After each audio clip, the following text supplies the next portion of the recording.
Here's an interesting story because when I first heard it, my instinct, I will be honest with you, my instinct is, what has the Christian done wrong now? And then when I looked at the actual situation, it's like, oh, I'm not actually mad at the Christian in this situation.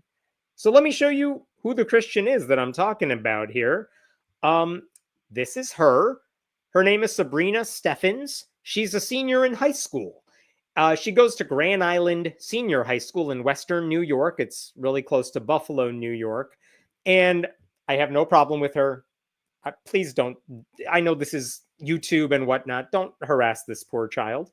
But she's a senior in high school. And last year, when she was a junior, they do a thing at her high school where they say, hey, if you're about to be a senior and you have a parking spot, which a lot of high schools in America, they let students have parking spots. If you have one, if you give the school $50, we will allow you to decorate your parking spot. And it's like a fundraiser that they do at the school. The kids love it because they get to personalize their parking spots. The school likes it because that money is used for a good cause. I have absolutely no problem with that sort of situation. That's fine. And the school actually says we get to beautify the campus and build school spirit. And hey, the students get to showcase their personality. That's awesome. Good for them. Fine. So the school only had a few rules when it came to this thing that they did. They said no profanity. You can't do anything offensive. No gang symbols. Pretty normal guidelines there. And also, just to be safe, they said all the students who want to decorate their parking space, you have to submit a sketch of what you want to do in advance, just so we know what you're going to paint before you go ahead and actually paint on the ground, right? That's also fine. So last May, Sabrina submitted a sketch of what she hoped to do. And let me share that with you. This is what she submitted as a sketch. And you could see there's a cross at the top. God is love. He loves you. There's a Bible verse there, John 14:6, whatever. It's a Bible verse. Listen, whatever you think about Christianity and the Bible, I will say, who cares? This is fine. Turns out that student, Sabrina, she's also the president, I think, of the school's Christian after school club. So this is very much an extension of her personality. And so, I don't know, listen, saying God is love is way better than other Bible verses you could cite if you wanted to. So that was her submission. And it turns out the school was not happy with that. And not only were they not happy with it, I want to show you one specific thing, if I could find it all of a sudden, that they said about it. Check this out. This is from a letter that was sent to the school later on. Assistant principals Mr. Hernandez and Miss Pelt met with Miss Steffans and informed her design was inappropriate and that none of it would be approved.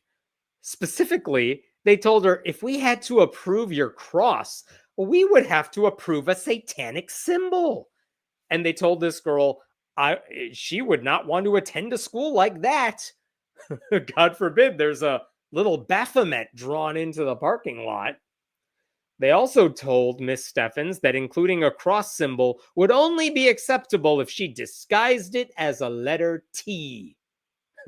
That's a silly one to me. Like, why? The cross would still be there. Either you're okay with the cross or you're not. But disguising it as the letter T, like, why are you telling her if you hide it, we'll let it slide? That's a weird thing to say. When Miss Steffans asked why she previously had been permitted to include scripture references on Bible Club posters, this administrator responded, I just let that one slide. So they're basically telling her she can't have this Christian design on her parking spot because it's overtly religious, but she can keep the cross as long as she pretends it's the letter T.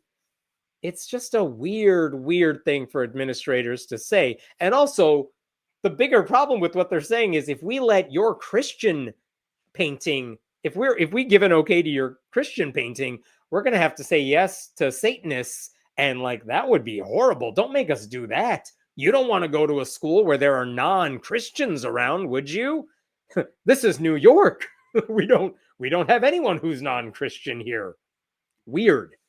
So anyway, a couple of weeks later, she submitted another poster. I'm not sure why she felt the need to do that, but she did. And this is what she submitted the second time around. Let your light shine. I'm not sure if she spelled your right, but whatever. That's besides the point. But look at the word light.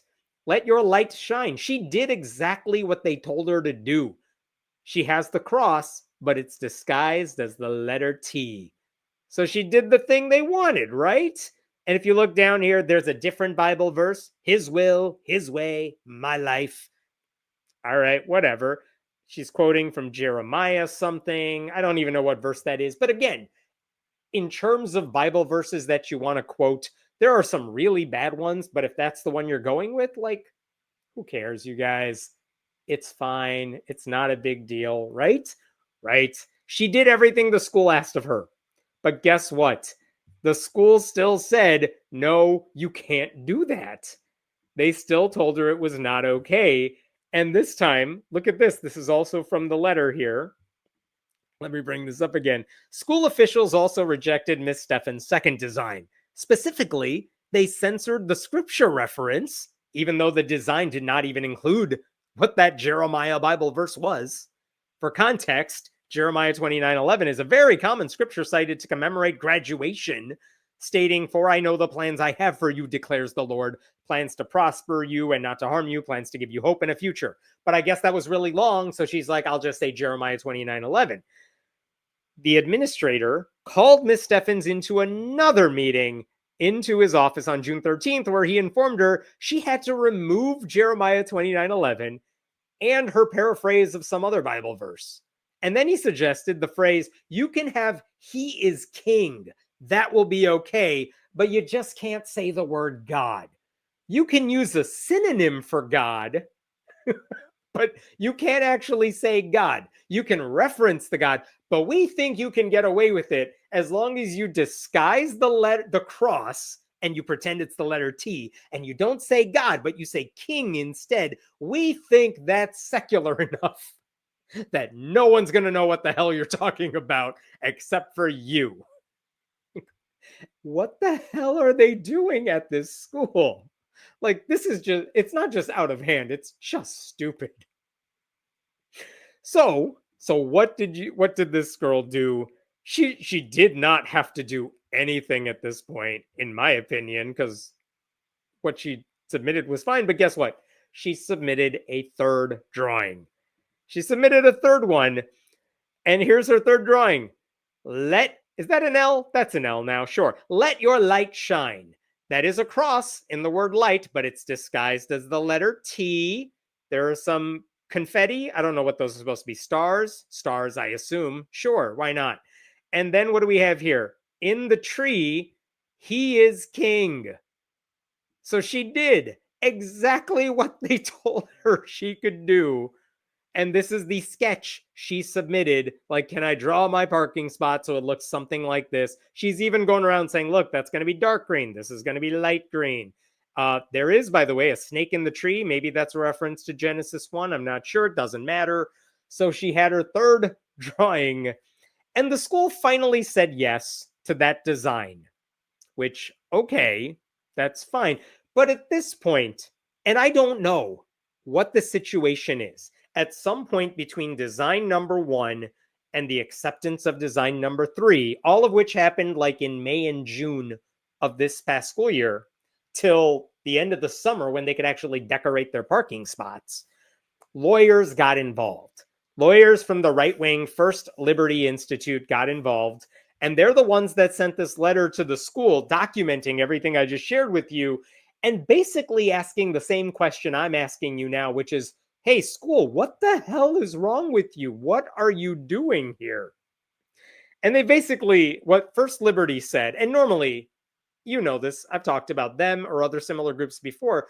Normally, these people weigh in on religious freedom cases that are batshit crazy and they're wrong. And I don't care that I'm not a lawyer and they are. They're still wrong about this stuff. But on this one, I find it very hard to be like, they're wrong about this. I happen to think they're right about this.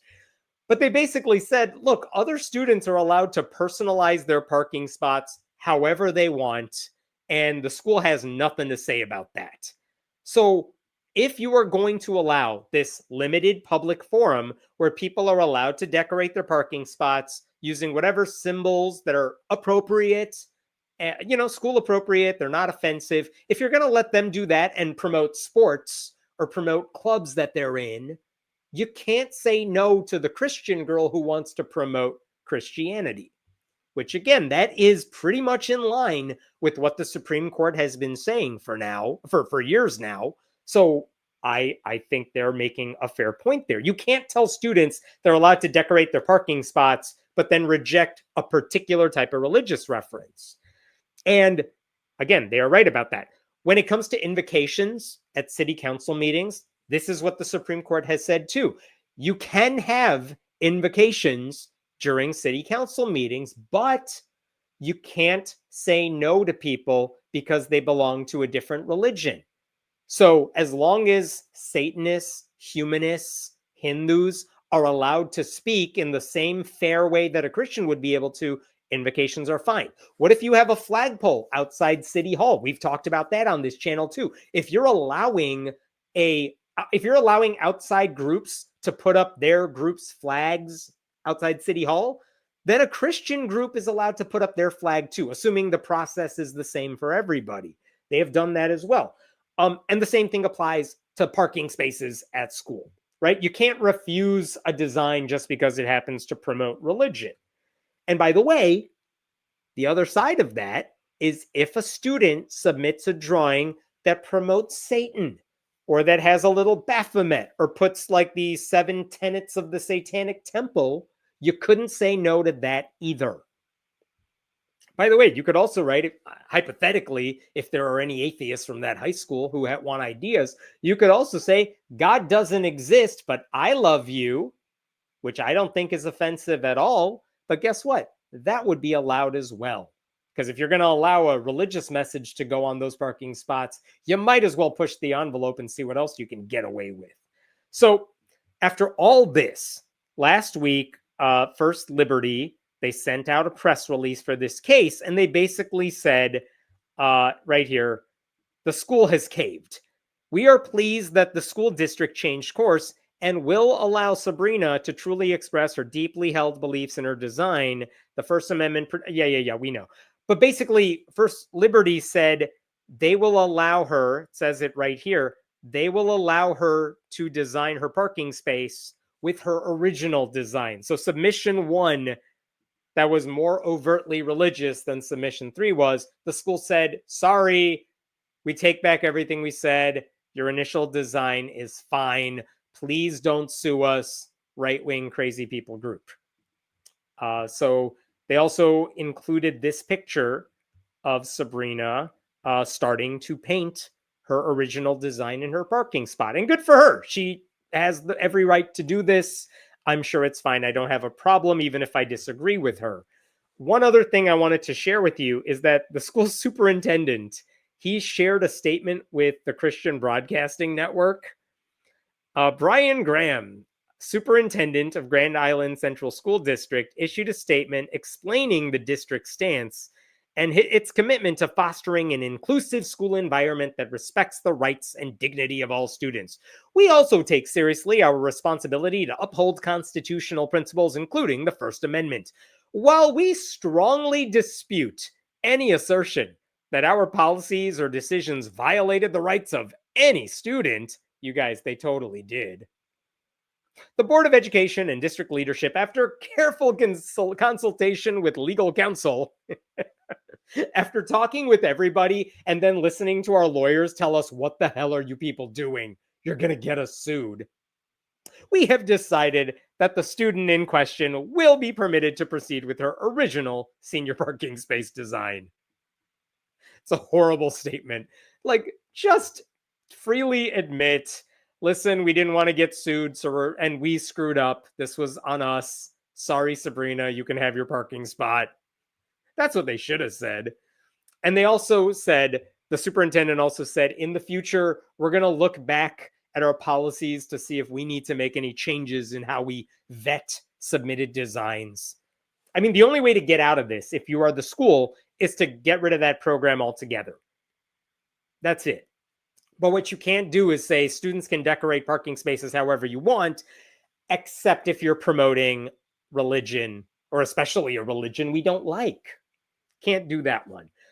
I mean, they can make clear to everybody that this is another thing they could do. If they don't want to get rid of the program altogether, they could just make clear to everybody political and religious designs are fine now, as long as they're not offensive. And then just, I don't know, the smarter idea is just get away with this program. There are other ways to fundraise. You don't need this particular way, which opens the door to a lot of messages and designs you may not want to see. I don't have a problem with what the Christian girl drew, but I could totally see a scenario in which an incoming senior pushes the envelope and draws something that could get the school in trouble, but which they cannot legally say no to. And if you want to avoid that scenario entirely, you get rid of the program. That's the way to do it. I happen to think her initial design should have been approved last year. I think the school was, it's ridiculous that the administrators didn't anticipate something like this would happen. I don't know if they thought nothing controversial could possibly happen with this. And one reason I know that is because they are not the first school district to do a seniors can paint their parking spaces program. In fact, in 2018, there was another high school, this one's in Texas, where they did the same thing.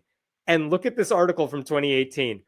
One student who asked not to be named said the principal told her to make it obvious that her picture of the Taj Mahal was not a mosque.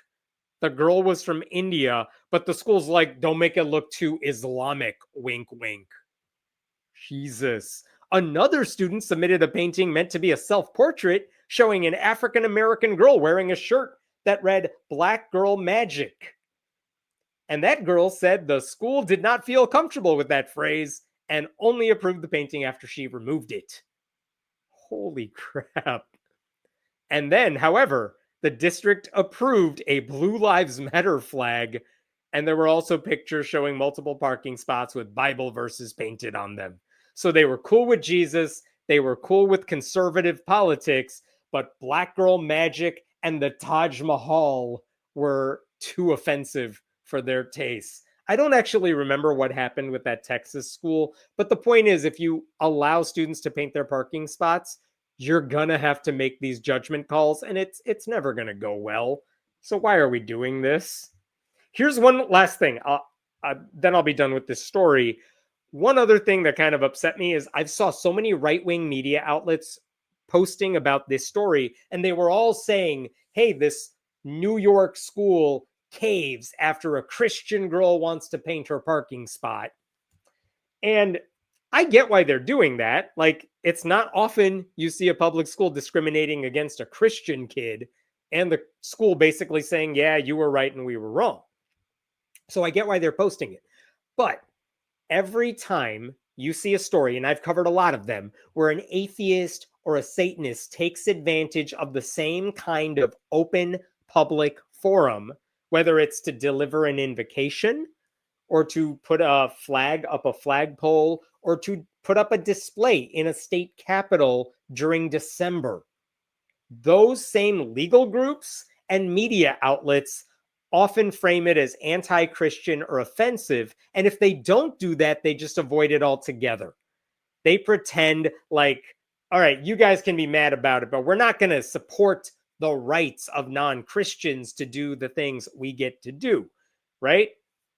And so here's what I would like to know from First Liberty and conservative media outlets that were writing about this story.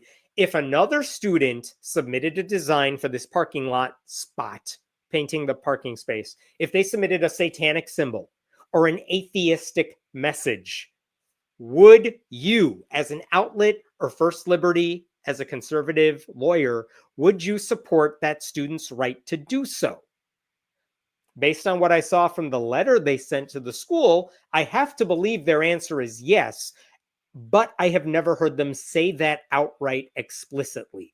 I want those outlets and those groups to say, we think this Christian girl should have her design approved because the school can't come against her just because it's a Christian promoting design. But by the way, while we're at it, if a Satanist wants to paint something or an atheist wants to paint something, we will have their backs as well. I've never heard them say something like that. I want them to say something like that explicitly because I think that would help some of us out when we are seeing stories of atheists trying to do exactly what this girl tried to do and then getting dinged for it by government officials or school administrators or whatever. And if you don't give us a clear-cut, explicit answer to that, I don't think you have any business taking a victory lap on the back of the Constitution like they did with this girl when they are not championing the same sort of thing when a non-Christian does it. That's it. I think the girl was right. I think First Liberty was right in this case, but now I want to see them use that same firepower to help out atheists and Satanists and other people doing the exact same thing. That's all. All right, I will pause there. What other questions, concerns we have here? I wouldn't complain about that other than that eye roll. Did I do an eye roll? I probably did do an eye roll, but I agree. Like, whatever, it's not the painting I would have gone with, but that's the whole point. This is her personality. She can do what she wants. If that's what she wants to do, it's not offensive. She's wrong, but who cares? What other submissions were denied, I wonder? I had the exact same question myself, and I don't know the answer to that. And frankly, I don't think the school should tell anybody. I don't need to see some high school student's sketch for what they wanted to draw. Like, it's not public, but I am curious. Like, I want to know what else they said no to. Is it just because it was overtly offensive? Or is it because they said no because there was a political message or another religious message? We don't know. And I haven't seen any other students saying, oh, the school rejected my drawing too because of X, Y, or Z. Didn't you say they allow her to have a Christian group in school? Yep, she's the president of their school's Christian club, which again is fine because Christian clubs are not in danger. They can absolutely have an after-school Christian club, just like there can be an after-school Satan club or a secular student alliance affiliate at these same schools. Man, could the public schools in Oklahoma make a crap load of money to decorate parking spots with Christian rhetoric? Walters would love it. Oh, no. Oh, we are giving him ideas now. But I have to think in Oklahoma, especially in a deeply red state, that's where you're also going to see more pushback from students who are not in that majority group. This is maybe a tangent, but I used to work with the national organization that helped out atheist groups on college campuses, the Secular Student Alliance. And one of the things that happened is if you go to a state like Massachusetts or Vermont, it was really hard to get an atheist group started because they didn't feel a need to have one. Everyone around them is practically an atheist. But if you went to Alabama or Mississippi or Texas, not only were there a lot of atheist groups at colleges across those states, there were really big ones because those students had nowhere else to go. They needed that outlet. And so I wonder if in a state like Oklahoma, you would actually see more stories like this one, except from the other perspective, where you see a Satanist or an atheist trying to draw something that crosses the line, while the Christian ones are all accepted. I don't know if that would happen, but it could.